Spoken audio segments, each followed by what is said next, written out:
Huh? I'm not on.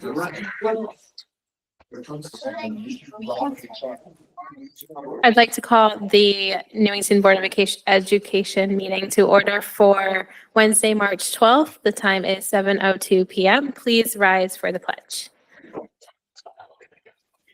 I pledge allegiance to the flag of the United States of America and to the republic for which it stands, one nation, under God, indivisible, with liberty and justice for all. Deb, would you please call the roll? Mary Beecher, Here. Brittany Cobb, Sean Halloran, Here. Anthony Neely, Timothy Newton, Here. Amy Parati, Here. Sam Sharma, Here. Jessica Weaver, Here. Anastasia Yap. Here. Online. I have everyone here except Ms. Carr and Mr. Neely. Thank you. All right, for awards proclamations, we do not have an everyday hero this week. They'll be coming next meeting. And we have a resolution for our school social workers, which I will read into the record. Resolution honoring Newington School Social Workers, March 12th, 2025. Whereas the Newington Public School System is committed to honoring its school social workers and recognizing their contributions to the educational system and their tremendous impact in helping students reach their full potential. And whereas the Newington School social workers are actively committed to helping students in their social and academic development and explore their abilities, strengths, interests, and talents. And whereas the Newington School social workers are actively engaged in a partnership with students, parents, and the school for focusing on positive ways to enhance students' academic and social emotional development and working with teachers and other educators to provide an educational system where students can realize their potential and set healthy, realistic, and optimistic aspirations for themselves. And whereas the Newington School social workers help students deal with mental health and behavioral challenges and provide academic and classroom support. And whereas it is a desire of the new Board of Education that the school social workers should be made aware of their appreciation. We do hereby proclaim Wednesday, March 12th, 2025 as Newington School Social Workers Appreciation Day. Therefore, be it resolved that we urge all of the citizens of our community to join with us in actively expressing gratitude to our school social workers who represent an investment in excellence in our community. Be it further resolved that the Secretary of the Newington Board of Education is directed to spread this resolution upon the minutes of this meeting and to provide a suitable copy for presentation.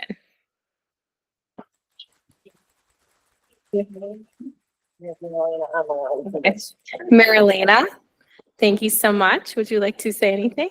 I would love to. Thank you so much. Good evening, Madam Chair, board members, and Dr. Brummett. It is almost fitting that tonight I get to join you in honor of our social workers. But first, let me take a moment to thank you all for your kindness and support during this very difficult time in my personal life. Over the past few months, I have learned personally what I have known professionally for many, many years. There are not enough accolades to express the value of our social workers. I had to navigate my father's brief illness. The hospice social worker was and still is such an amazing support. But enough about that. We are here to recognize Newington Public School social workers.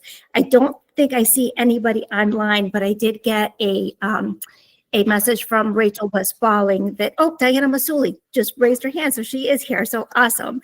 So let me give my little kudos to you guys, and then I'll open it up to you, Diana, if you would like to say a few words.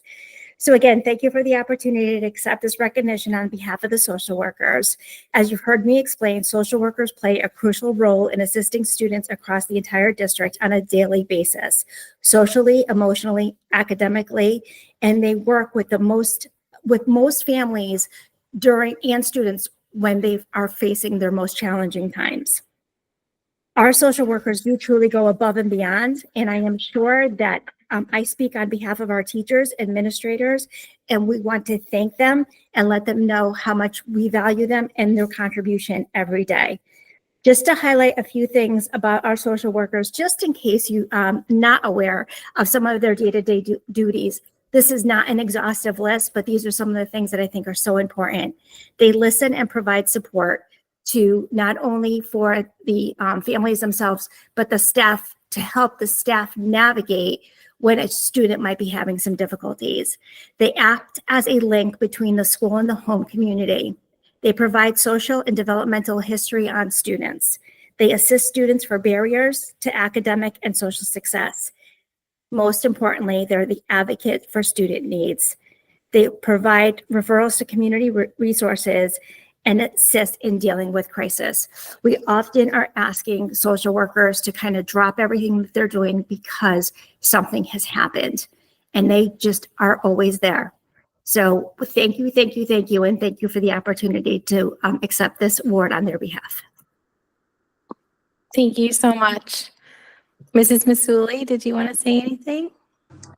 Oh, I don't need to say anything. I'm more excited for our little kindergarten friends who are there tonight, but thank you for the recognition. It really is just a team effort in Newington, and I'm just very grateful to be part of that team. You're being waved too. Absolutely. Thank you for being here. I'll open up to board comments. Ms. Beatrice. I just want to thank you and your staff for everything that you do. It is 100% a situation where we see you always acting in the best interests of our students. It never wavers. It's fully compassionate and filled with love. And we've spoken regularly in this room about the mental health struggles of our kids, which makes it even more important, and how grateful we are for the work that we do. And again, just to thank you for being such good advocates for all of our kids, and especially the ones who are most at risk. You know, we really cherish the work that you do. It's not easy. We fully appreciate it. So thank you.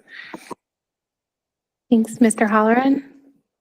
Just to echo what Ms. Beatrice said, our social workers play a vital role in our school system, in our community, because yes, you go to school to work on your academics and to learn knowledge and to see where you can apply that knowledge and how you can be your best self. But the other half of that is how to navigate through your community, whether it's the school community or the community at large. And every single child is different and every single child is special. And our social workers have to respond to every single child, not only when they're in times of need, but also just to have those times of support. And personally want to thank Ms. Westballing. She's been amazing for my child. So just a personal shout out there.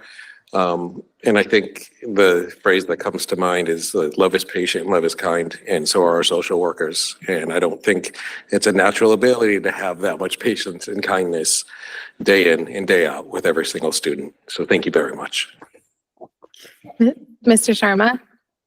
Yeah, I'm just going to quickly echo what everyone else said. So thank you for everything you do. Thank you for going above and beyond. So really appreciate it. Thank you. Ms. Weaver. I just want to say thank you so much. Personal shout out to Marlena, who's been, I think, just an incredible leader of this program. I think, back when, before the pandemic hit, there was a board that was advocating, none of us were on it, but was advocating for more social workers in the middle school. And it couldn't have come at a more important time, I think. And to say the past years have been very hard, I think, is an understatement. So just want to say thank you for your leadership and continuing to help advocate for our students and truly reaching every single student and reaching them where they're at. I think school is not easy. Work is not easy. I wish I had your team some days. But I just want to say thank you, and thank you to your whole team for what you do. This isn't an everyday hero. This is just your recognition as school social workers, but I think it really goes without saying that it's an everyday thing that we see all of our social workers and the work that they're doing to help our students succeed, because students who are mindful and are socially emotionally regulated are students that can learn. And so I think really just emphasizing that and having that be a focus is one thing that we're proud of and want to continue to support, but want to thank you for continuing to uplift that. So thank you. And I'll just say, Mr. Newton, go ahead. Thank you. I just want to say that I think that the social workers are kind of the unsung heroes. Not that all the teachers, everybody in there does everything, but they're that piece to the puzzle that nobody knows where it fits till you need it. And that's very important that they have that in the safety net, that they have that ability to go to someone. And I thank them for doing that. Thank you.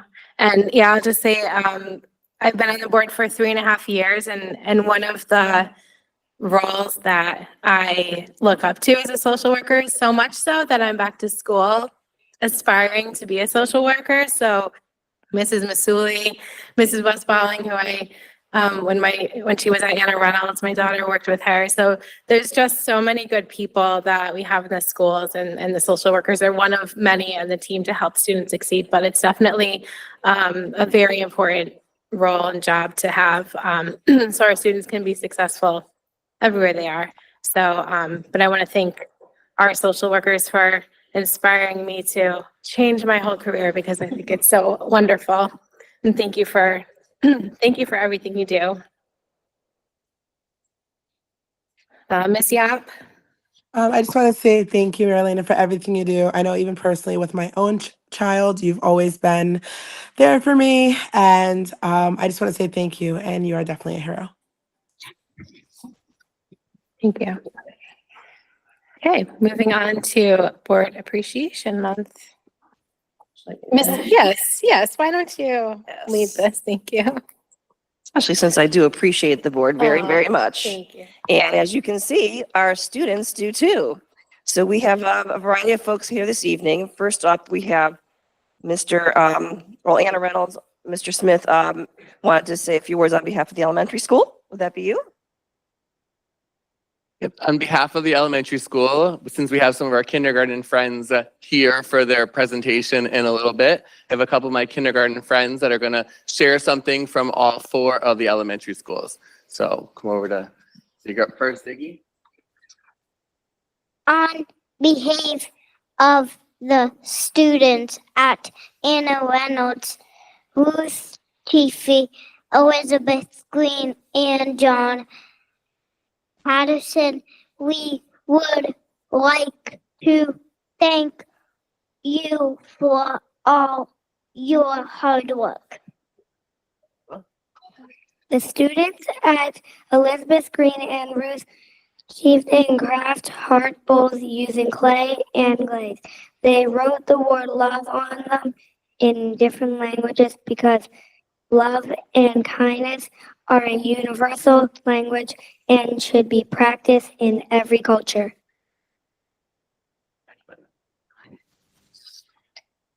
The students at John Patterson made you mug to say thank you.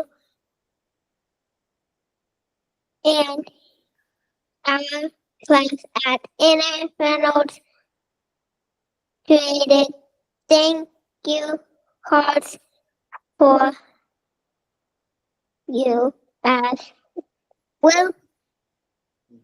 Hope you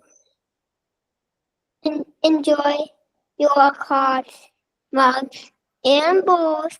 Thank you. Thank you guys for all your work. Thank you, boys and girls, for that wonderful reading. This is our kindergartners reading like that already, ladies and gentlemen. But not to be outdone by the kindergartners, we have some representatives here from Martin. I know, they're a tough act to follow, Ms. Hinton. Can you come on up, Julia Hinton and your colleague from the Student Council? And I'd love you to introduce yourselves to the board and then announce what your gifts are. So I'll let you have the mic. Just tell us your role at Martin Kellogg and a little bit about the gifts and introduce your colleague here. My name is Julia Hinton, and I'm the vice president at Martin Kellogg. My name is Chase Sims, and I'm the president of Martin Kellogg. So we made you guys gifts. We made rocks that say you rock on them because obviously you guys rock so much. And we just appreciate all of your hard work. So thank you. Thank you very much. Student leaders from our Martin Kellogg program. So they're going to pass out those goodies. And I understand we may have some representatives here from John Wallace. Anyone here from John Wallace? Yeah, remote. Oh, remote. Well, you know what? This is 2025, so Go right ahead. Introduce yourself and let us know what you're speaking about. Hi, so I'm Grace here on behalf of the John Wallace Middle School Student Council. And the members of the Student Council painted some pots for you to plant flowers in as a thank you for helping us grow. That's a very nice concept. Thank you so much, Grace. And these are an example of the pots that everyone from Wallace created. And last but certainly not least, do we have any Newington High reps either in the room or online? I know it's crunch time for the big play tomorrow night, but do we see any hands up online? I do not. I know our Board of Ed representatives were sad to miss this evening. Both Michael and Abby are in the grind of the last night before the play. Opening night is tomorrow night. Many of you will be joining me for the reception and the play. So if it's okay with the board, they would like to say a few words next month when they return, which would be the first board meeting in April. They send their apologies, but they are hard at work for Once Upon a Mattress. So with that, I personally want to thank the board.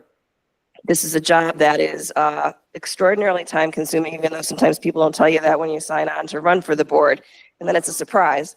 But I would really appreciate the strength and courage of this board and the resolve that they have to support our district vision and mission and everything they've done throughout the very, difficult budget process, but we're getting past that and moving forward. But I just want to say thank you because you've all put in a boatload of work.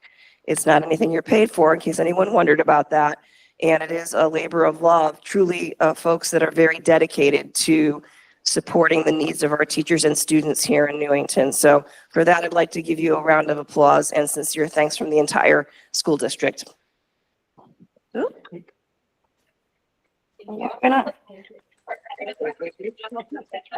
need to drop the mic apparently. Drop the mic. All right. So now I think the highlight of our evening, well, board chair, I know we have to do a little rearranging of the Yes, agenda. I would entertain a motion to amend our agenda to move our presentation. Oh, do we have to do public first? Well, we can do it. We can do it now. It's fine. To move our presentation after public participation. So moved. A motion and second. Second. You have a second. Okay, I have a second. Any discussion? On favor? Aye. Any opposed? Okay. Now we will do public participation on any matter related to board responsibilities. If you are in the room, you can come to the end of the table. If you're online, you can raise your hand to be recognized. Also, if any board members would like to make a comment, go ahead, Jessica. I just want to thank everyone for the lovely gifts, those online and those in the room. Robert. Thank you guys, and what a wonderful job. You are also eloquent. You speak very well. So kudos to you guys. Good job. Yes, good job. And I can't wait to see your presentation in a minute. But thank you for the gifts. We really appreciate it. And yeah, thank you. These are the cutest things ever. So I can't wait to put my Marty the Lion somewhere and all these things. I have like running out of room for all these beautiful trinkets, but just want to say thank you from your thanks. Yes. We appreciate you. Appreciate your appreciation. We appreciate your appreciation. All right, I am not seeing any members or any public for participation, so we can get right to our presentation. So I'm going to boot up the presentation, and I just want to say thank you to Mrs. Moden and the boys and girls who have so very patiently waited for their presentation and just been delightful already, and we haven't even heard all of your presentations. So Mr. Smith, I'll turn it over to you, and then I'll boot up the presentation. And welcome to Mrs. Moden's room. Hey. Thank you. So as Dr. Brummett brings up the presentation, I'll have us first off start by introducing ourselves. And so we're going to be talking today about play-based learning and the opportunity for you to be the students in a little bit. And part of this is really bringing to life some of the work that you do as a Board of Education. Last year, you passed the board policy on that. You have the budget season and approving, you'll see there's requests from play-based learning. And so we really wanted to give you the opportunity to see what that looks like. So talked with Mrs. Moden, and they do it every day. It's actually the very beginning of their day, this play-based learning time. And it helps to, one, motivate students when you're thinking about the day coming into school. So it's purposely placed at the beginning of the day versus at the end of the day to help them really get excited about learning. So before we jump into our presentation, go ahead and have us introduce ourselves. So you want to say your name? Haley. Brooklyn. And I, Elise. Emma. Ziggy. Okay. Why don't you go to the next? Okay. And here they are right up here with Mrs. Moden as they were getting ready and practicing and preparing, not just their speaking parts from earlier today, but also to do the activities with you. And so what we're going to be doing, like I had said, is just like what it looks like in a kindergarten classroom when they're getting ready for their play-based learning activity. So this is taken right from the board policy. So as you know, last year, state legislature, you had to put in place board policy around play-based learning. Kind of unique and interesting as I'm doing some studying and looking at it, that's also in the section as recess, but it is a very different from recess because it's a very pedagogical approach that is also tied directly to teaching of standards. And it's incorporated into their day, their daily practice, and it can be through free play, guided play, and games. And it's throughout the day. And so as part of that, this year, it is in all of the pre-K and kindergarten classes as part of their day, and teachers in the upper grades can integrate it as they see fit, as it fits with the work and their standards. Actually, it's very interesting. The last couple of times I've been in 4th grade with a lot of their math work, and just seeing how motivated students are when it's really been game-based. Kids who are playing the card game of war, where they were comparing fractions and just so interested, motivating, using their tools. Today I was in there and they were multiplying fractions and different strategies, and it was all playing the tic-tac-toe game, tic-tac-toe, very motivating and timing and working together. So it's a very motivating and exciting, but we're gonna look very carefully at that piece where it's tied to their standards and what it looks like in kindergarten. So I'm going to turn it, and then you'll see some of the resources and tools that we have to use as well. So when you see it comes into play for budget, you want to make sure to keep our friends interested all year long. We have to make sure to be changing up the things that they're also using to be creating. So I'm going to turn it over to Mrs. Moden to kind of talk about what it'll look like and get us into developing some play plans and engaging in play-based learning. Thank you, Mr. Smith. Thank you, my friends. You're doing great. Room 12? Room 12. Okay. Before we get to give you a glimpse of what play looks like in our room, I just wanted to talk quickly about how it shows up 4 different ways in a kindergarten classroom. So first, as Mr. Smith mentioned, play-based games. So during extension times where we have small group learning, we may have support people coming in and we're reinforcing skills through play, through games.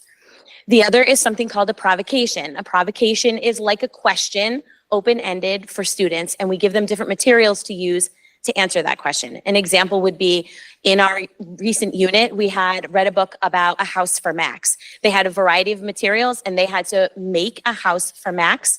And I had some little dogs and the dog had to fit in there. So it was putting that practice of our content, our reading, our writing, right into practice with play. The other is play plans, which we'll walk you through in a minute, and Room 12 is going to demonstrate. Sorry, Declan, I'm right in front of you. And the last one is a learning experience, which we have not done in Room 12 yet. We're aiming for one as a kindergarten at Anna Reynolds by the end of the year. That's where we're going to transform the room into a place, perhaps a pizza parlor. Maybe it will be a vet. And we're going to gauge that by student interest, and we will tie it all in to whatever we are doing in the content area as well. So it shows up a lot of different ways, and the best part about it is that it really hits on a lot of our academic standards and skills, and they don't know they're learning. Okay, which is great news. Actually, they do know they're learning because we're talking about it constantly. Play plans. Every day we have open-ended play, as Mr. Smith mentioned. The children have a lot of choices. They make a choice. We'll show you how we do that. And then what they do is the purposeful part comes in with how they make a plan to play. It's not just going somewhere and making a guess about what they want to do. It's being purposeful. When I go to blocks, what am I going to build today? So they think it, they create it on the page. At the beginning of the year, that looked a little more like pictures. We're almost first graders, so we're getting ready. I'm doing a lot more Yes, Mrs. Rodriguez. We're doing a lot more writing right now. So they're going to show you how they would take their idea, turn it into print on the page. And then I did bring some materials, so I'm going to spread them out wherever they choose to play. I'm going to encourage you to join them and watch them create, plan, and then execute. Thank you. Hold on 1 second, okay? Let's do this first. Can I have that for a second? Perfect. Thank you. Will you hold those for me? You're gonna move the clip for me, of course. Okay, this is our Who Picks First chart. So the way that we choose our play center is through this chart. This chart is helpful in so many ways. One, it helps children know when their name is coming. It helps them use their emotional control. They might not get to pick their first choice of a play center because it might be full by the time they get there. Thank you, Mr. Smith. A lot goes into that. If I wanted to go to blocks and Mr. Smith took the last spot, there's a lot of feelings attached to that. So this helps me prepare for that. And I will say at the beginning of the year, there were some tears about that. Now, not one. And they've learned to regulate, self-monitor, understand that, okay, I don't get there today, but you know what? In 3 days, someone else is going to pick first and I'm closer to the first person who picks. Yes, I get to go to kitchen, my dream center, right? So they're going to choose and they're going to go to their spot. We have 4 centers to choose from today: Lincoln Logs, Legos, Magnetiles, and what we call Brain Flakes. I'm going to put them around the room. After they choose, you are going to choose. We're going to move your clip onto a spot. They're going to show you how they're going to write their play plan, and you can play along with them or just watch and learn. Okay. All right. Room 12, huddle up really quick. Ready? No mic here. Sorry. This is private. Okay. I'm ready. So when you make your choice, you're going to take your play plan paper. You're going to pick one marker. You're going to go to your spot with the play, and then you're going to write your plan first, then play. And first, then play. Everyone in. Room 12 on 3. 1, 2, 3. Room 12. Okay, perfect. Back to your spots. Here we go. Mr. Smith, can I give that back to you?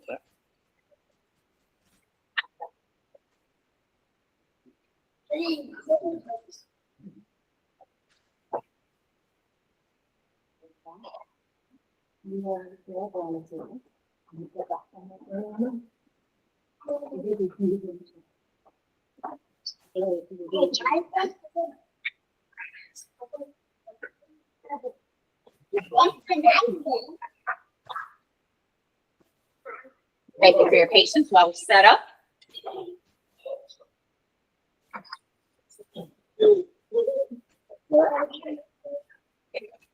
Okay, so who picks? All right, who picks first today? Ziggy, where are you going? Okay, move your clip to Brain Flakes.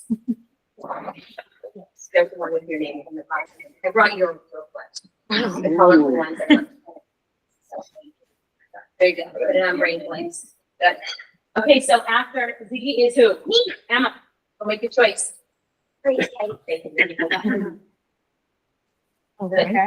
After Emma is Annalise. Make your choice, Annalise. Oh.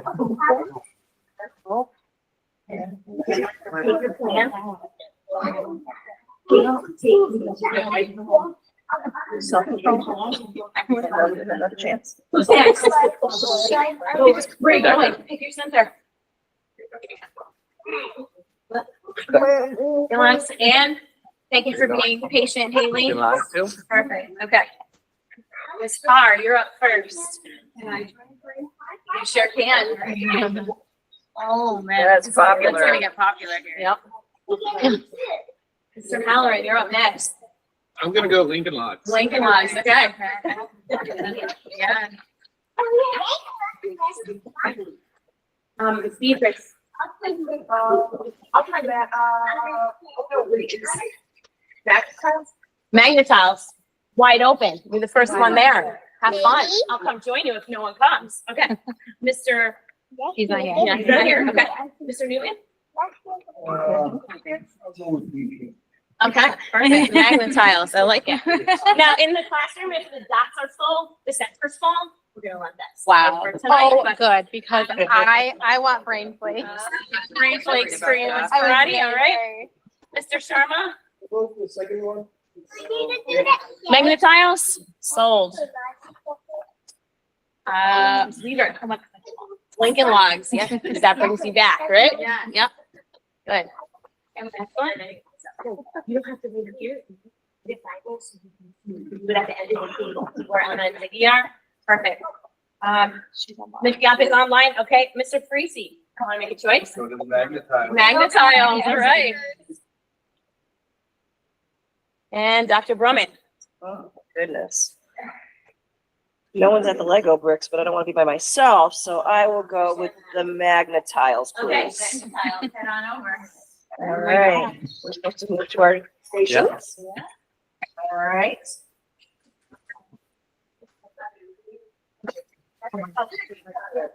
Oh, no. Yes, Dave, we'll bring them to you. No, that's okay.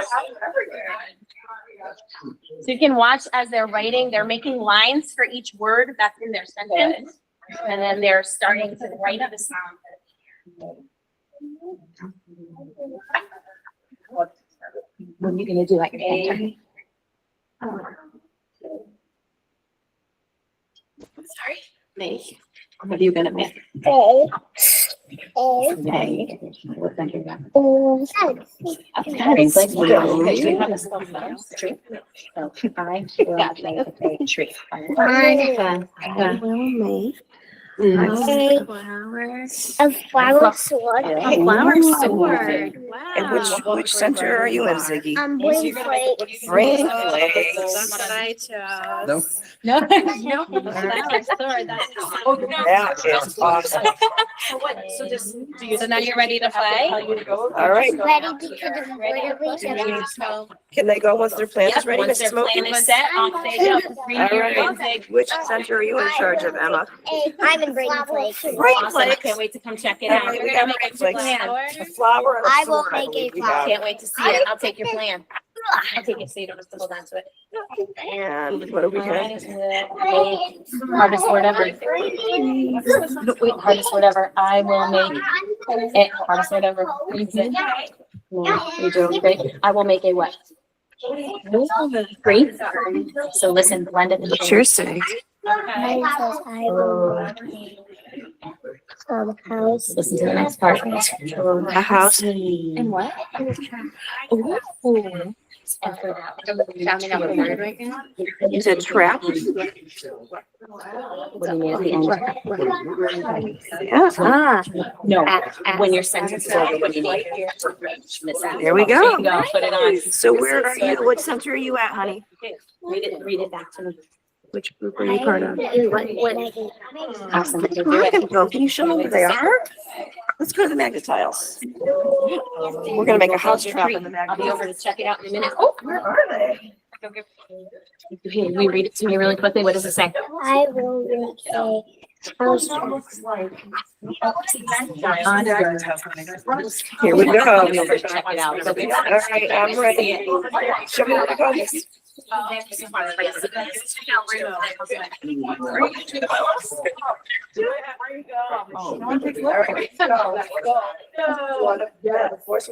right.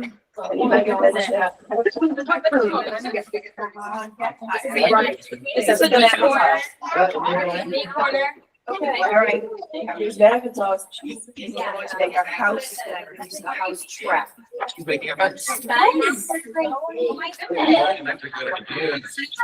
There we go.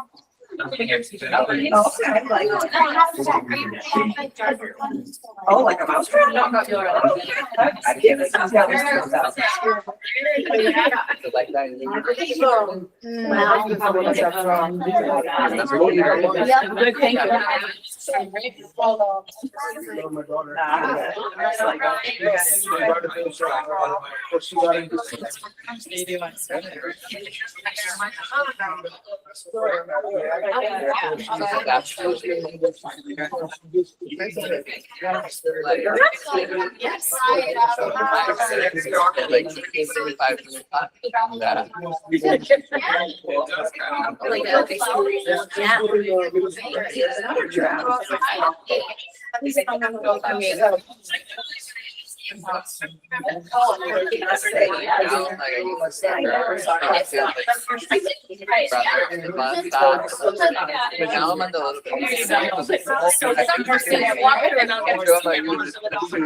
And by the time I saw your remarks, I was like, Oh, I thought you guys. Last I did like first time just getting on the bus from the school. But now this year I'm like, spend a little extra time. Do my update when I'm at home still, and I can just send it. Is this a tree? and they're I know something about a tree. Do you remember our unit at Living Things? What does a tree have at the bottom that goes under the ground? It used to be like it's a That drinks up all the water from the soil. Do you remember what those are called?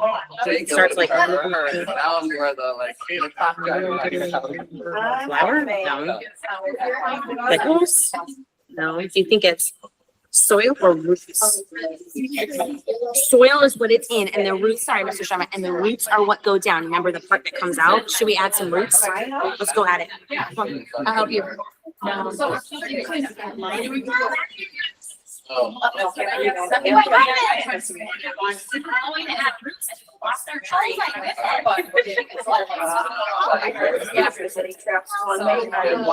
think plenty of them be right. So you're right. Yeah, yes. I would be in charge of It's not like I can't there, but you don't. Yeah. I got this. I get it. She's working hard on the science. I have from experience. I know.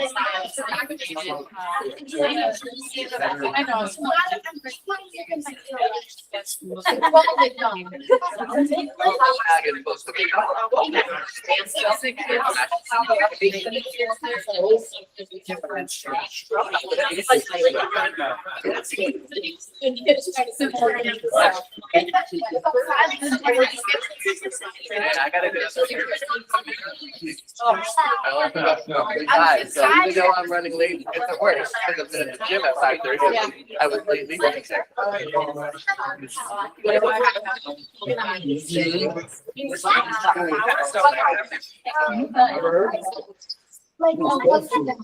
Like a house? So with the lunch.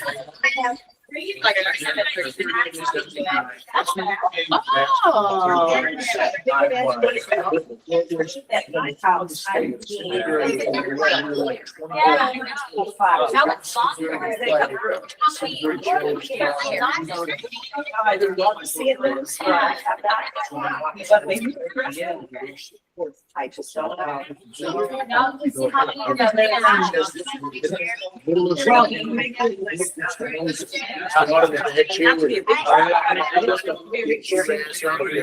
Yes, sir.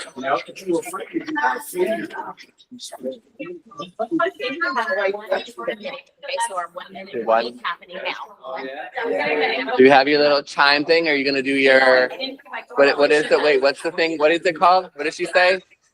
When you get the freeze. No, you freeze. Yeti body.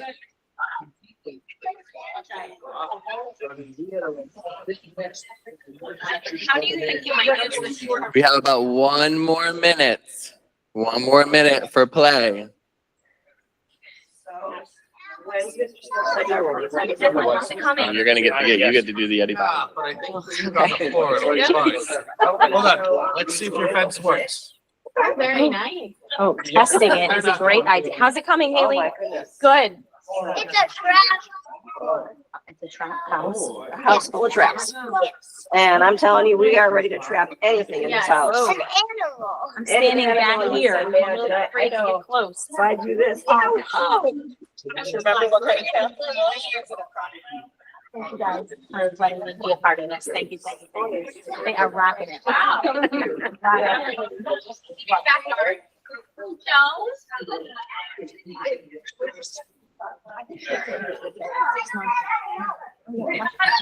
Hey, room 12, Yeti body.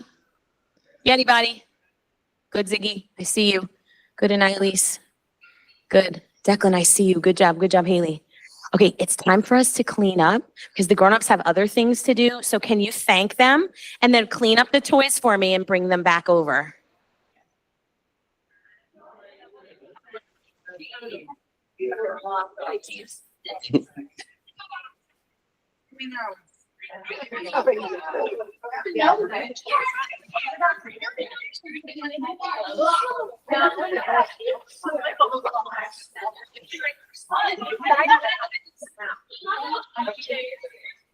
Lego lovers today.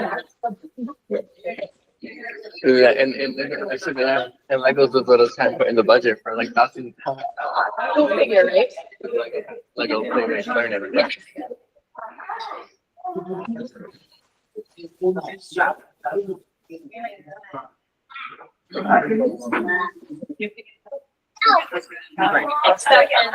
Haley.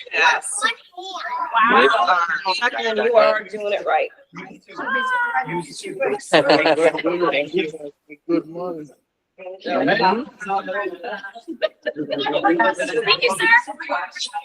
What about your plate plan? I brought the. Declan, we have one slide up next, so I need your help for a second, okay?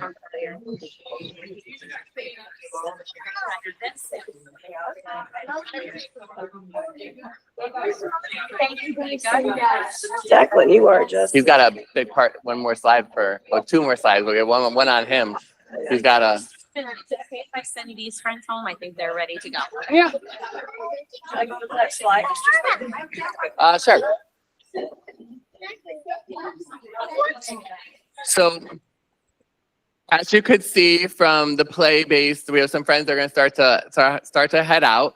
But from the play base, an opportunity for cooperative play. I heard a bunch of my friends when they were first talking about their play plans, talking about making flowers and creating their flower garden over there. That SEL, those social emotional learning skills and that self-regulation, the writing skills they were working on, the tapping out of the sounds, the number of words. So there is a lot of connection to learning standards. And today was really about hoping to bring to life for you some of the work as a Board of Education when it comes to policy, when it comes to budget, that you were having the opportunity to see what it looks like in schools. Because we know you don't always have the opportunity to get in there and really see how your work is impactful.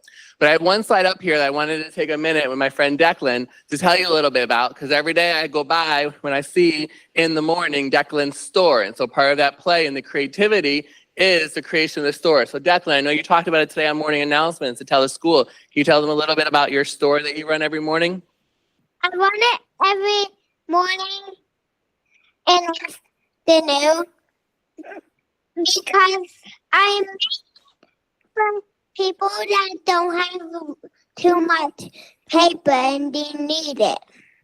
So they have free paper stand. You can get up to 6 pieces of paper to be creativity. He's also got a box right next to him. Can you tell me what that box is?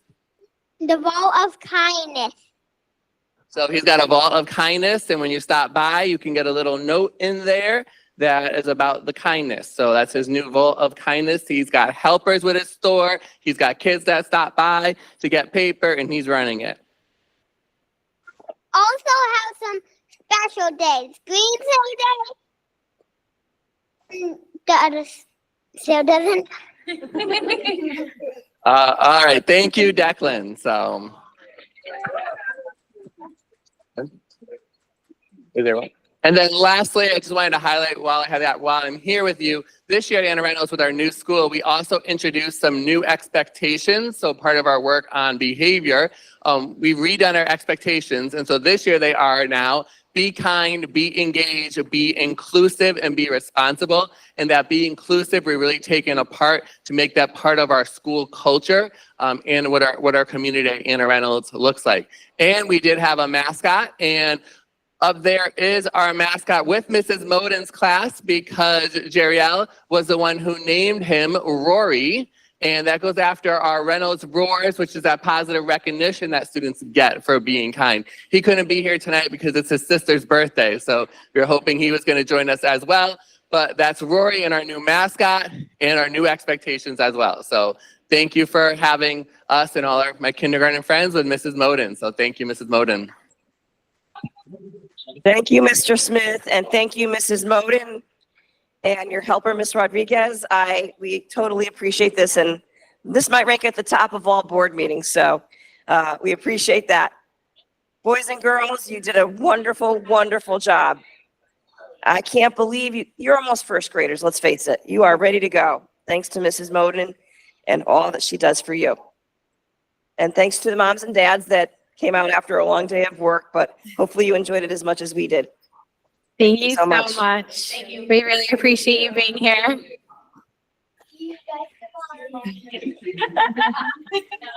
See you tomorrow.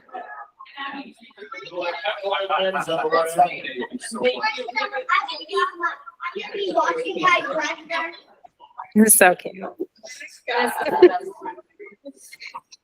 I know. I thought building thinking classrooms was good, but this one was very much topped it.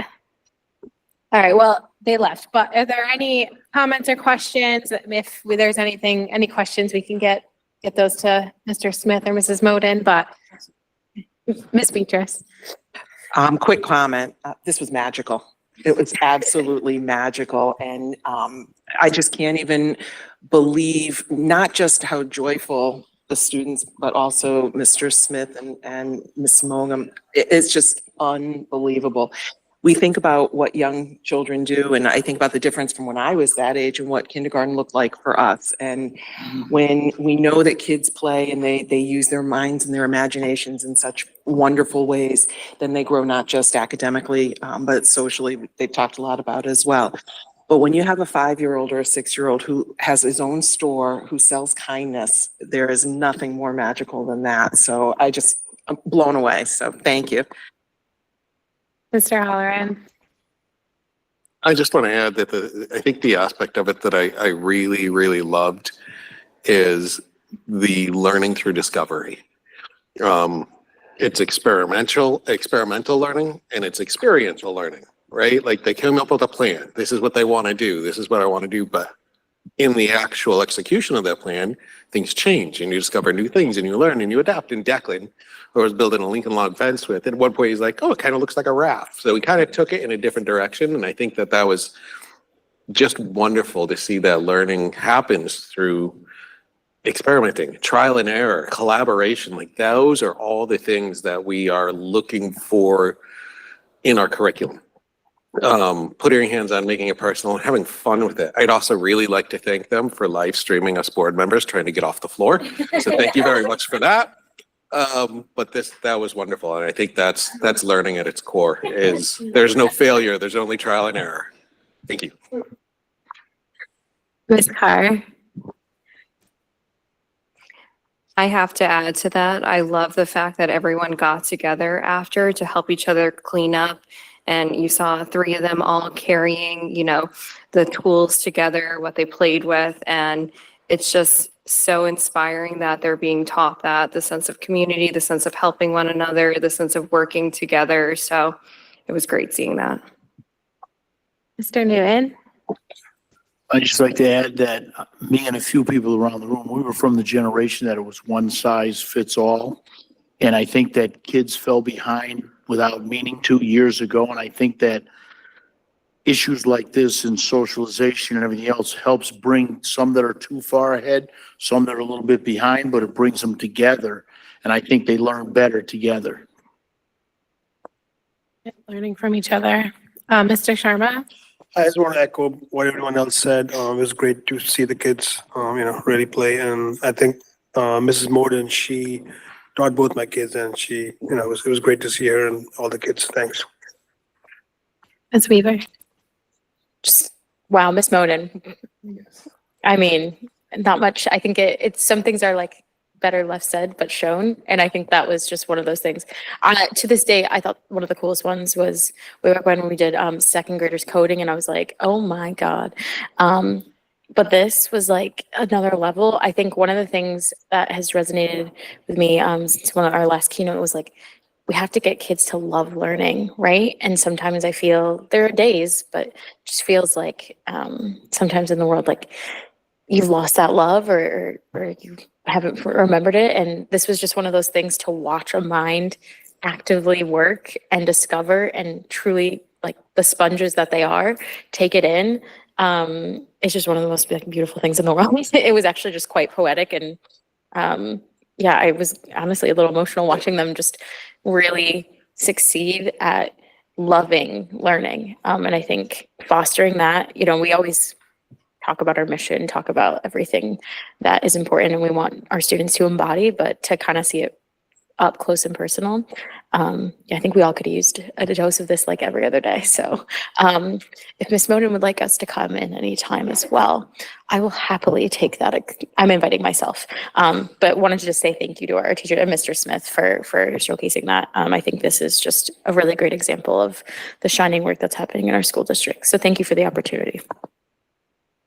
I'll just say I was super excited when Mrs. Moden bent the rules and allowed more than 3 people at the Brain Flake station.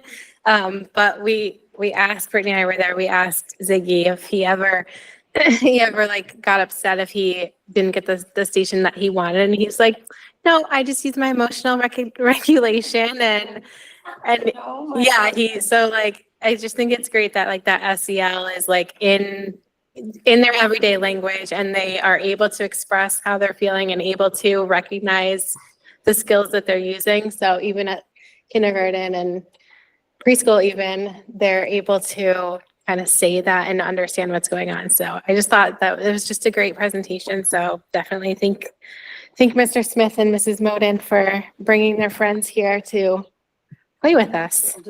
Learn, play, learn, play and learn. Okay, so now we can go back to so we don't have our student representatives tonight, but we have a curriculum committee update. We need to do approval of minutes. Oh, I'm sorry. Didn't go far enough ahead or behind. D, approval of minutes. Ms. Weaver. I just want to note on the first page of the minutes, it says regular meeting or special meeting. It says regular meeting at the top and then it says we started the special meeting at 7 p.m. or something. Just in the, It should be regular. Just amend. yeah. So I'll just move it with amending. move to amend the minutes. Should I move to amend the minutes and then move it? Yeah. So I'll, Approve with the amendment okay. of. Okay. Yeah. I'll move to approve the minutes with the amendment of striking and changing on the first page of the minutes from a special to regular meeting. Second. Motion and second. Any discussion? All in favor? Aye. Any opposed? Okay. Passed. 7. Anastasia dropped, so 7-0. Now, curriculum committee. Okay. Yes, now curriculum committee. So usually we have fun like that in the curriculum committee meetings. They give us things to try and we love it. So it was nice to experience. We usually don't do it at an elementary school level, but that was really fun, especially kindergarten level. But we had a big meeting for the curriculum committee. I'll kind of go through the high level bullets and then we could speak a little bit to each one. We reviewed a textbook for the UConn ECE Health 2 course. The name of the text, do I have it? Yes. An Integrative Approach to Personal Health by Linda B. White. That's a required text for UConn ECE Health 2, Exercise and Wellness for Everyone. The total cost for the copies of the text is $1,523.75, and it will be paid out of the ARPA Dual Credit Expansion Grant. Go ahead. That's a required text from the Yes. UConn portion. Yes, that is a required text for the UConn portion. Thank you. We also reviewed student achievement, which I'll come back to in a second. We reviewed the grade 5 instructional model and how some things are shifting. To keep it brief, we're allowing more time for math and ELA. We went through kind of the current track and the proposed changes to accelerated math, honors math, and kind of the track that looks like. And we got an update on benchmark advance. So just going back to student achievement, good news is that at the elementary level, student achievement improved for all students in both mathematics and reading. However, there was no discernible closing of the performance gap between our white, Black, and Hispanic students. So they all improved, but the gap didn't narrow. At the middle level, grades 5 through 8, achievement in mathematics improved for all students and for all groups, which that was a big, I think, win for us, because the last time we met, we saw that was kind of an outlier dip, and it has come back up. And at the middle school level, the overall percentage of students at benchmark for reading decreased by 1%. Performance decreased for all students, but it was most pronounced among our Black students. So we saw a dip there, and a particularly larger dip amongst our Black students.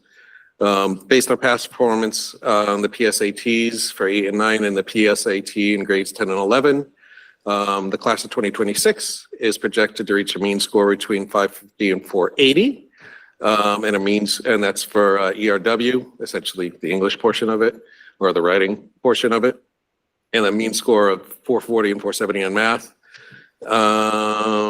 And I think the last point on that, to sum it all up, the trend data from 2019 to 2024 shows that Newington High School's students, we have consistently performed above the state average on both SAT sections, both the ERW and the math.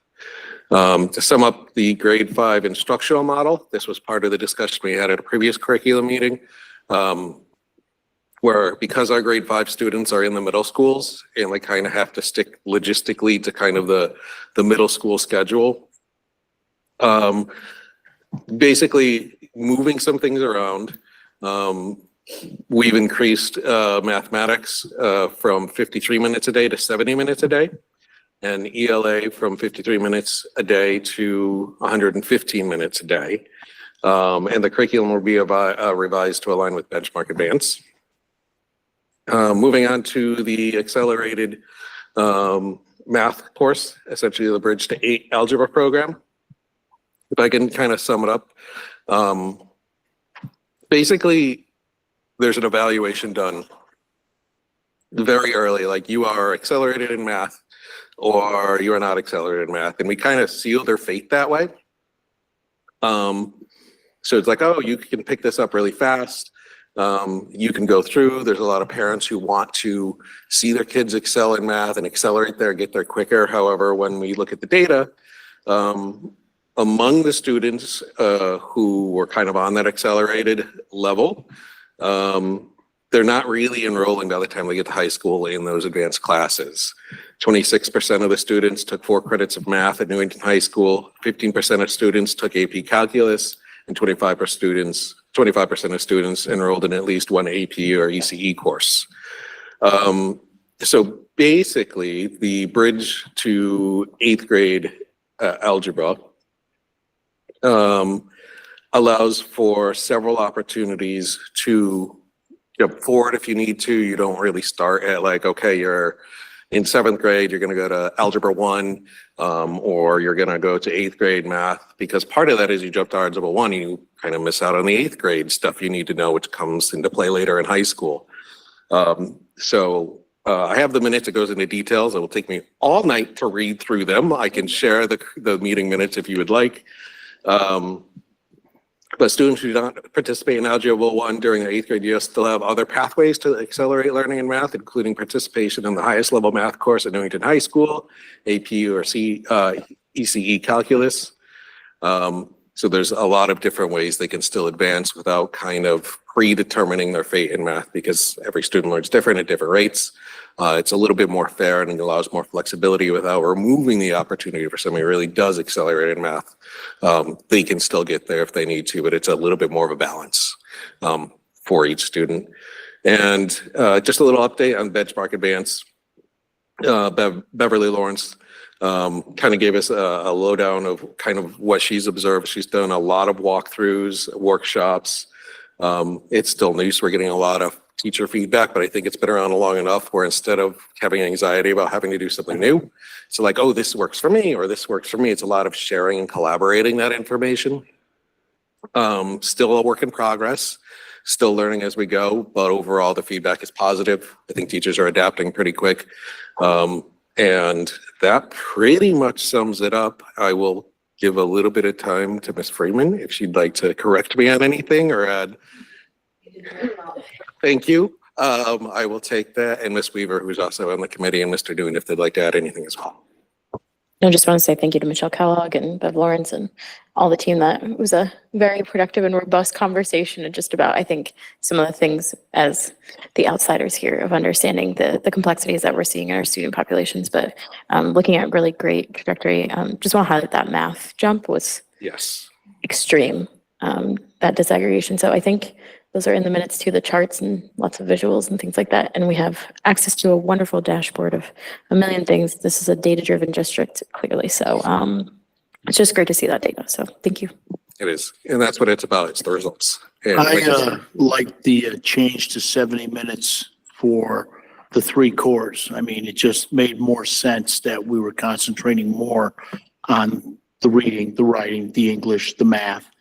And the teachers have more flexibility when it's 70 minutes versus the 53. So it cut down on a few other things, but I think the core is what we needed to look at.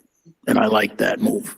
Yeah, and just to finish that before we move on, I think to that point, allowing that extra time as we integrate building thinking classrooms to actually experiment, collaborate, get involved, gives you more time to really apply that. Rather than kind of an instruction or memorization and recite it back. Like building thinking classrooms, in my opinion, works much better for those who think they're not good at math, because they can discover that they can figure out how to solve a problem, but you need enough time to get to that discovery journey. So I agree with you. I think that's one of the biggest things, and confident that it's probably going to pan out pretty well. And that is our update. It was a busy meeting. Our next meeting is April 1st at 6:30. In this room. I got it right this meeting. All right.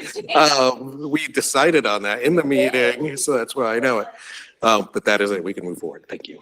Can I just ask what, so the 5th grade schedule adjustment, that's a lot of minutes that are being taken away. So what is going away, I guess, in place of math? And not that I'm disagreeing, I'm just curious. So we're taking the minutes out of science and social studies. 5th grade is still in an elementary model. So the approach to teaching and learning should align with elementary. So if you remember when, or if they still are, your children were in elementary school, when you look at the minutes in math and reading, writing, word study align now with 5th grade. So what we've done is we're basically cutting in half the amount of time spent in science and in social studies. However, I also want to add that when you look at a program like Benchmark Advance, a lot of those informational texts, and they were in the budget, those align with the content of social studies and the content of science.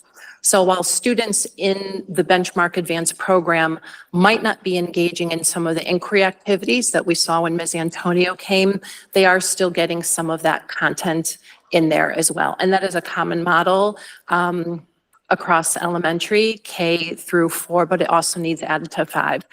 I would also add, and this is a hill I will die on, that if kids cannot read, they're not going to be successful in science or social studies. It is when we look at our reading scores, that has to be our priority along with mathematics. Thank you. Yeah, that makes a lot of sense, especially since Newington is one of the very few districts that has fifth grade in the middle school. So most other districts it is an elementary. They get recess still in Kellogg and Wallace. So yeah, that makes sense to align it that way. So, okay, thank you for explaining. Any other questions? No? Okay, and I just have one other, the slight dip in, was it reading benchmark? Is that, I know previously like the mid-year benchmarks are, you're expected to learn more, so the benchmarks are higher. Does that have anything in play, or is there any hypothesis what's going on? Which grade levels were you looking at the middle It was, level? Sorry. That was middle. 5-3, middle. So historically, we do see a dip in the winter, and there's more of a dip in the upper levels than there are in 5th and 6th grade. However, it still doesn't mean that it's okay. An increase would show that 80% of the students were on benchmark in September and 80% were on benchmark in January because the target gets higher. So if you stick with 80%, all of the kids are still meeting that. So when we do see a dip, we do take that very seriously. So Ms. Whalen is, as always, working with the English Language Arts Department and just looking at most definitely the rigor of the types of books that we're putting in kids' hands. But another component of it too is, again, the amount of instructional time. When I arrived at John Wallace as the assistant principal, English Language Arts was 2 blocks. It was 90 minutes, and that is very standard that we see in middle school through 7th grade. So we started that discussion at curriculum committee. That is a much larger discussion, but it is possible. We're starting with 5th grade. We're going to get that in place. But then we talked about some creative ways that we can begin to add more minutes into ELA for both 6th and 7th grade, which I think is imperative, especially looking at the reading scores. Okay, awesome. Thank you so much. Okay. Anything else? All right. Dr. Brummett, was there anything else for your report? Well, there's no way I'm going to try to top our friends from Anna Reynolds. But just a quick reminder, in addition to what's written in the report, which I would encourage you to read, reminder tomorrow night is the reception and play for Once Upon a Mattress opening night. Our student board of ed reps will be there because they are in the play. So look forward to seeing folks there. Looks like we're going to have close to 50 people there. So that'll be a really nice community building event. So look forward to seeing everybody. Great. Okay, moving on to new business. Update on our budget for next year. So I'll start. Last night, Dr. Brummett and I presented to town council, kind of a slimmed down version of the presentation that she shared initially when they came to our meeting. It was well received. They were happy that we had cut some.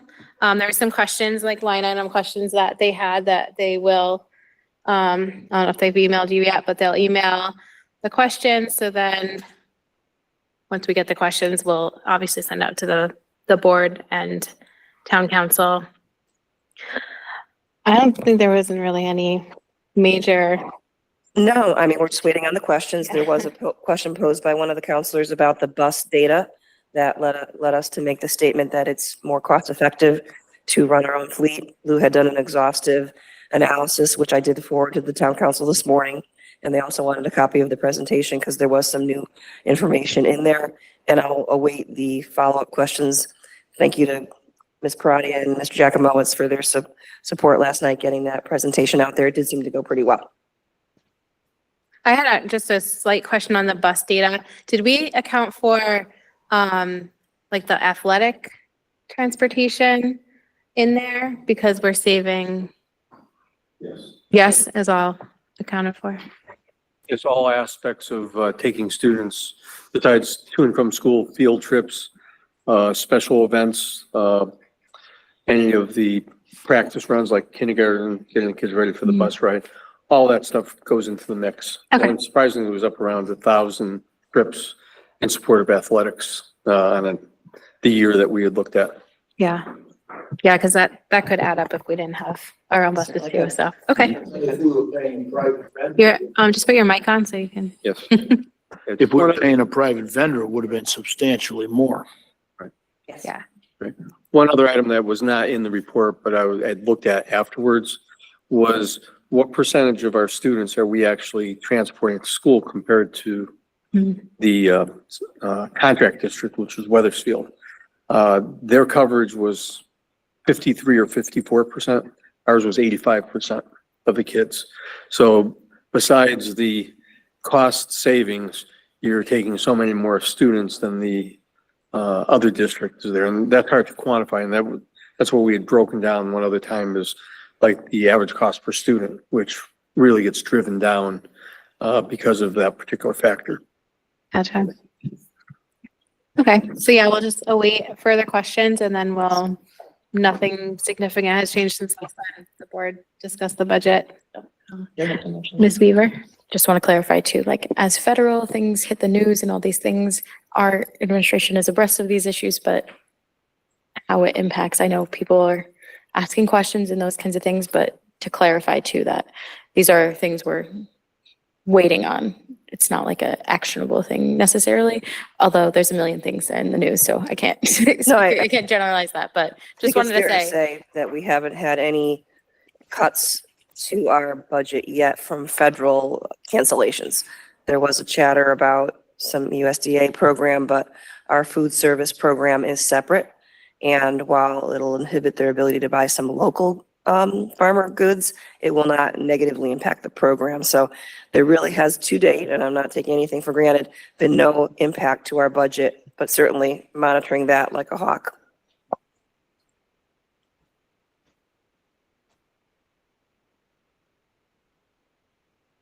If there's nothing else for the budget, we can move on to discussion, possible action for canceling our March 26th board meeting. So Dr. Brumert won't be in town and there's no pressing matters, unless there's a policy thing, but Mr. Faraci says, yeah, this is the next one, nothing pressing. So unless anybody has any objections, I would entertain a motion to cancel the March 26th meeting. So moved. I motion to cancel the March 26, 2025 Boards of Education meeting. All right, we have a motion and a second. Any discussion? Okay, do a roll call vote. Mary Baker, Yes. Brittany Carr, Yes. Sean Halloran, Yes. Timothy Newton, Yes. Amy Parati, Yes. Sam Sharma, Yes. Jessica Weaver, Yes. Anastasia Yap. Yes. Motion passed unanimously, 8-0. Thanks. And then if anything urgent comes up, we can always schedule a special meeting as needed. Okay, moving on to discussion. So there's two sets of policies, one for discussion, one for action. So the discussion policies, Ms. Weaver, want to just run the Yeah, list? yeah. And you know what? We're gonna keep it succinct and because I know everyone read these policies and if haven't heard any questions, but I'll do my soapbox reminder. These are policies that we're bringing forth to the board for the first time. Always as the process is, we bring it to the board. We bring it back to our committee. If there's anything in between or anything out here that we can address, edit, amend for further comments, happy to do so. And then we will bring it back to the board. We always bring it back twice to be able to then actually vote on it. So these are brand new to your faces, not to ours. So these were things we discussed on the February 6th policy committee meeting. As always, my fearless leaders, Ms. Carr and Ms. Beatrice.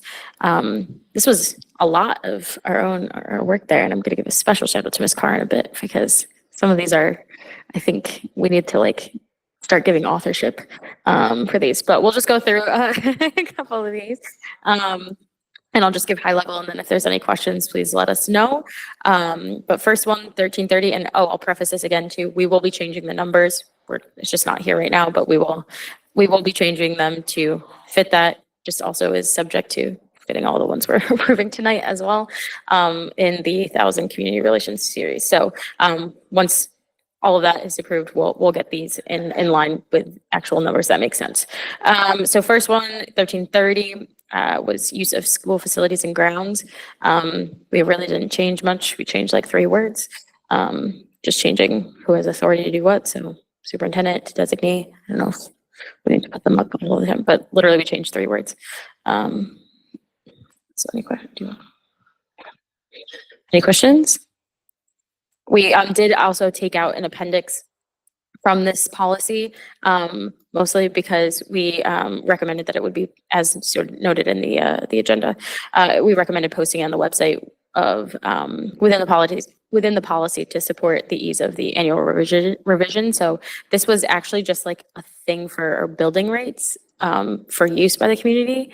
So if you clicked on that, it would just be like the building rate use, and I think we had it last from like 2023, and we were like, this is just easier. It's just not the place for it. So no actual change to it. It's just if you want to find our building use rates as community members or community organization groups, that will be posted on our website because those will change depending on what we choose. So we included that in the agenda as well, a website example. Thank you, Mr. Versi.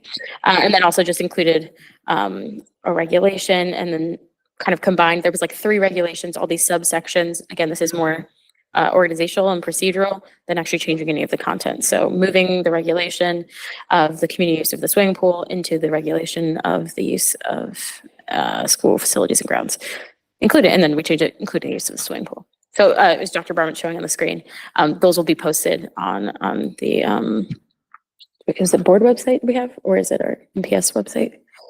NPS website. So yes. Is there any significant difference between using the pool versus using any other school facilities? So there's no reason to separate them? No, there's just more specification on like some of the rules of the pool. Okay. So no scuba gear. I'm not joking. We're very serious about that. It's in the policy. I know Ms. Carr has anything on that one. No. And basically with the regulation, like for example, use of tobacco, alcohol, and refreshments, referencing back, policy 1335, smoke-free environment, or, talking about alcoholic beverages, going back to policy 4118-231. So creating those links to make it easier and bringing you back to the main policy. Thank you. Any other questions on those? Move to 1331, smoke-free environment. We basically changed all of it. Well, do we add all of this, or we just changed the regulation to the policy? Because it's prohibition against smoking. So we also made sure that it was in line with general statutes, including, and we had a long discussion about like now the relevance of cannabis and other things. So just including that along with like, it was just only referring to tobacco. So these are all rooted in statute. And vaping is in there, vapor product is in there as well. Yep, electronic cannabis, and all the definitions are once again grounded in statute. So that's that. Any questions? Next one is 1340, law enforcement. I don't know, I'll give it over to Ms. Carr because she wrote the whole thing. She wrote the whole thing. Nothing of the content changes, but she just has a way with words. I think that is just easier. Yeah, it's just honestly making it flow easier and making it easier for the common person to understand. So starting off with recognizing the vital role that local law enforcement agencies play in supporting school staff and students. We as a board are committed to maintaining a strong cooperative relationship with these agencies while ensuring the legal rights of staff and students are protected. And then basically taking that same second paragraph saying the superintendent and our designee shall establish and maintain clear lines of communication with local law enforcement to enhance the security of school facilities, ensure the safety of students and staff, and promote student education regarding law enforcement practices and responsibilities. So the content stays the same and just easier to understand. We're gonna put with a Brittany touch. We can't like put it in the policy, but I'll pass it that way. Any questions? All right, next one, fire department. No changes. Nothing changed. We just reviewed it, so we will know we will review it. So you will not see this one at the next meeting because we didn't change anything. But as always, we will know when we review it. So when it gets to 2040 and they're like, "Ugh, this is an awful policy," you know, they can say, we reviewed it and it's our fault. Okay. Next one, fiscal authority. This is truly just rooted in statute. We just added a policy reference to one that, to the 900 series that, that references our roles and responsibilities with committees, everything else. So nothing changed. Questions? Is that the board's finance committee? What's that policy reference? No, so we just differentiate it. So yeah, so in the, sorry, let me open that back up. For the fiscal authority, it just says the Board of Education shall endeavor to meet periodically with appropriate fiscal authorities throughout the budgeting process. And then we just note too, it'll differentiate between the finance and budget committee. That's in the 9,000 series, which is a different purpose. So the general, this like literally this policy is a general statute. And then we just differentiate. So it's understood like the Board of Education versus subcommittees, so to speak. And also our duty to negotiate. One of those where it's quite literally just a statute as a policy. We like those. All right, and then 1500, this is relations between area, state, regional, and national associations of schools and the schools. We just changed it because it specified just CABE, and we were like, we have 1 million memberships, and like Dr. Brummett alluded to, she's part of CAPS. We just don't think it's wise to specify any one association over another, given the magnitude of memberships we come and go. So we just put membership in recognized associations is subject to change based on the district's needs, which has happened often throughout history. So, and now with, you know, our superintendent as the president of CAPS. So yeah, that was literally the only change. Any questions? Okay, 1600. This one, we just, this is otherwise lawful possession of firearms on school property. We just put the policy name to be possession of firearms and gun-like objects on school property. So, do you have anything on this one? I think. Again, it was more of a rewrite, making it very clear, starting off with saying we strictly prohibit the possession of firearms on school district property, regardless if you hold, you know, a valid permit to carry. And we also wanted to add, you know, prohibit the possession of gun-like objects, including but not limited to airsoft guns, BB guns, things along that line. So again, stating from the beginning, they're prohibited, and stating regardless if you hold a permit, it's school property. Question. Thank you, Mary. What about law enforcement? It has to be for a bona fide law enforcement reason, right? Do you say anything in there about that? I didn't see that. It just says prohibited. That's already in law. Hmm? That would already be part of law. That Oh, would yeah, already no, be no, part of law. that's what I'm saying. I mean, I just want to make sure that Yeah. they're. So this is That's- the otherwise lawful possession of firearms. So in law, if Is there's a other than lawful, lawful right, possession. right. Okay, Yeah. okay, Otherwise, yeah. okay. Yeah. Sorry, do you have to put otherwise? Well, like, That was like the name of the policy. We can, it might not transfer. Yeah, we can just put it, keep it. Yeah. The original title of the policy. yeah, but yeah, so We are can, we just we gonna can put it change back in. Yeah. to yeah. otherwise lawful? Okay. Mr. Halloran? On the fourth paragraph, we specifically spike out students are strictly prohibited from possessing firearms for any reason, lawful or otherwise on school property.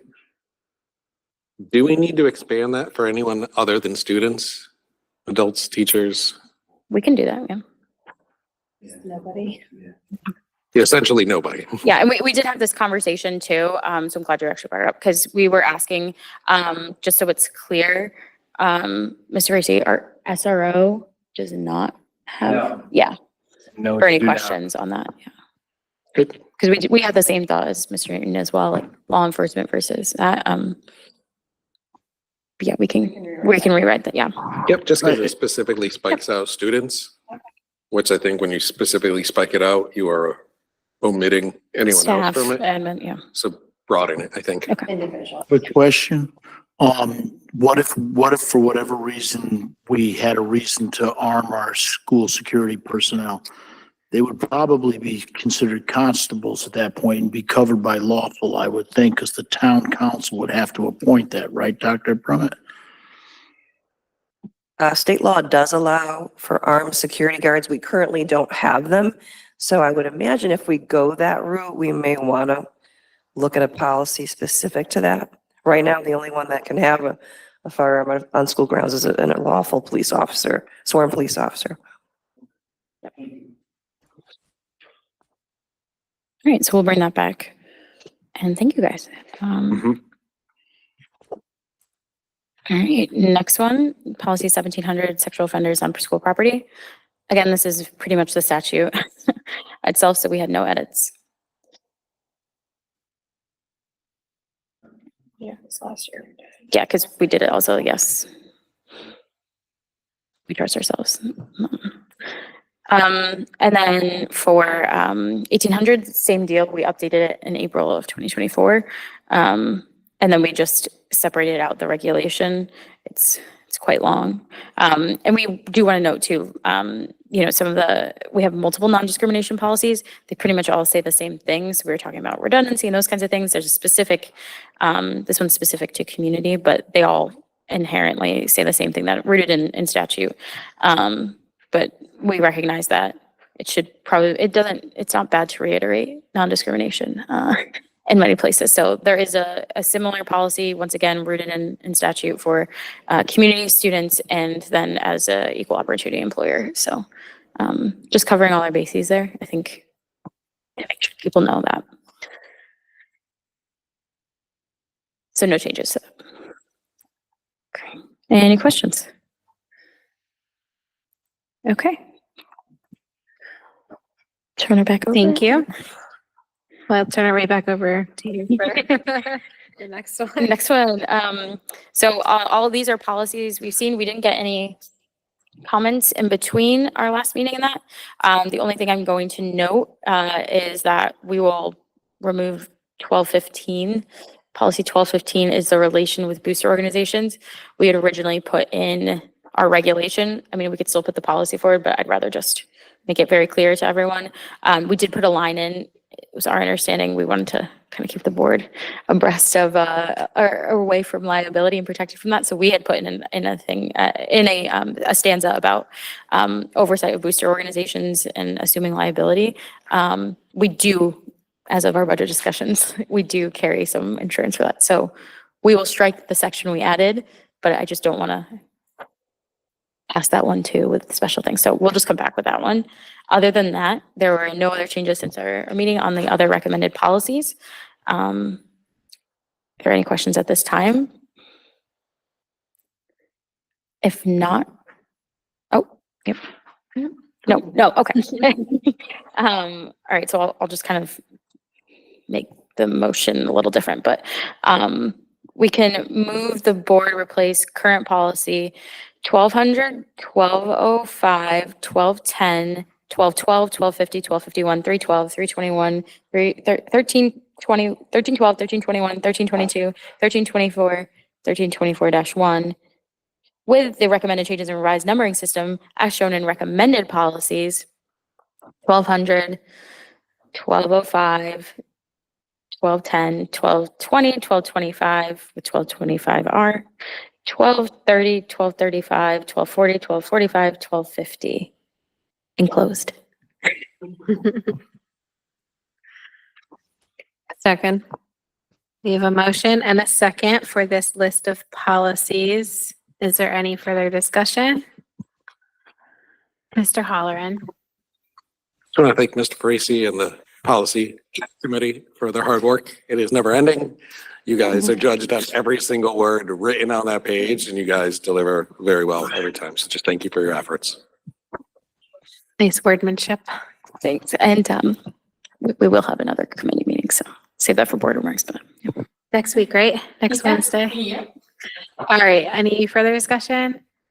You're voting on these, adoption of these policies that Ms. Weaver was listed off. Roll call vote, please.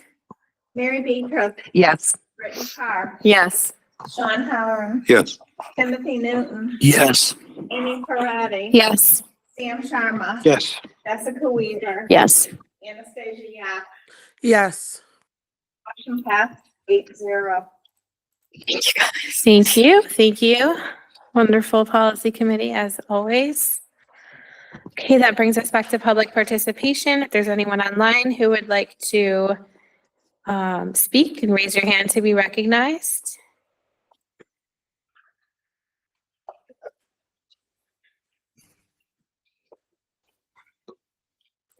Seeing none, can move on to remarks by board members.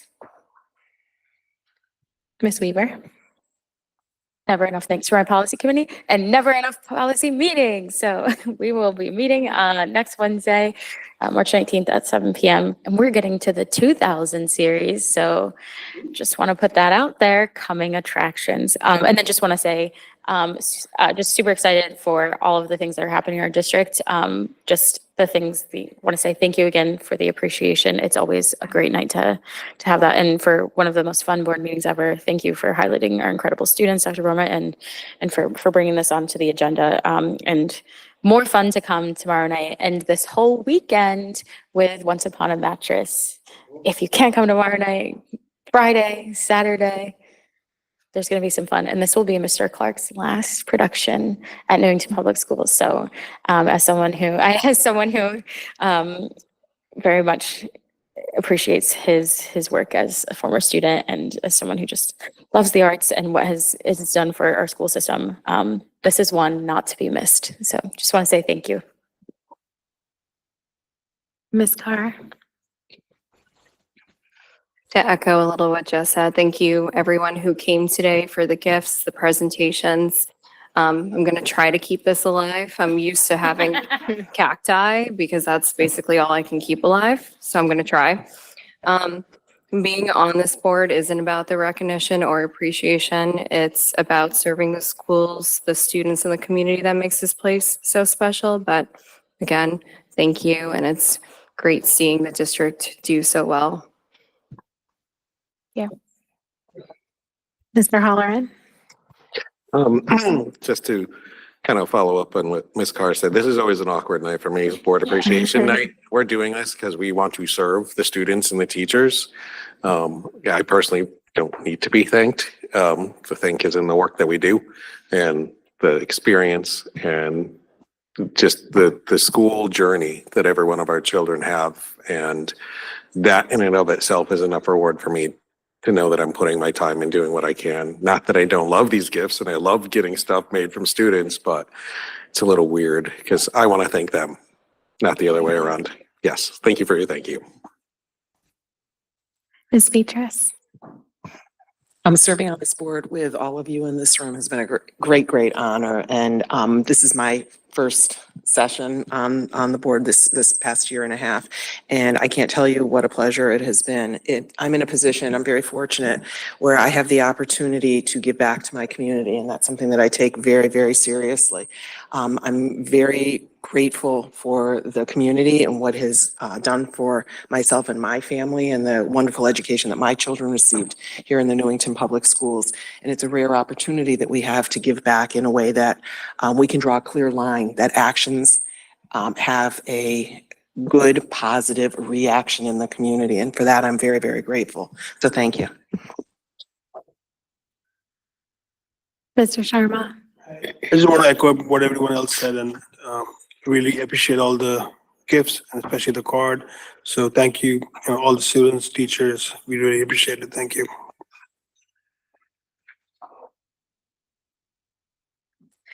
Yeah, this is always a really fun night, but like Mr. Holloran said, it's a little awkward because we definitely are doing it for the students, but it's nice to be recognized and thanked for our efforts because we definitely work very hard and sacrifice a lot of our own time and family time and everything to be here, and we really take it seriously. So we appreciate the thanks, but we really appreciate seeing our students, especially the ones that came tonight. It was so fun to play with them and Mrs. Moden and the whole play-based learning.